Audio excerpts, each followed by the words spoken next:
Tasarruf çok önemli bir kazanım, çok önemli bir değer. Tasarruf etmek, iktisat etmekle aynı anlama gelmektedir. İktisat etmemeye biz israf diyoruz. Kur'an-ı Kerim'de bu tebzir şeklinde de ifade ediliyor. Peki israf ve tebzir ne demek? Herhangi bir edimi ölçüsüz bir şekilde ve faydasız bir şekilde haddinden fazla kullanmaktır.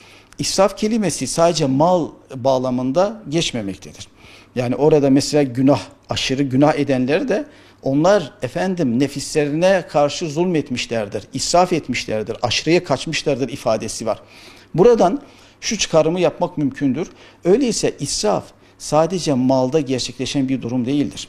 Zaman israfı vardır, zihin israfı vardır. Gençlerimizin bu kadar zaman harcayıp tamamen zihinlerini geliştireceklerine tamamen böyle mekanik bir şekilde büyümelerinde bir israftır.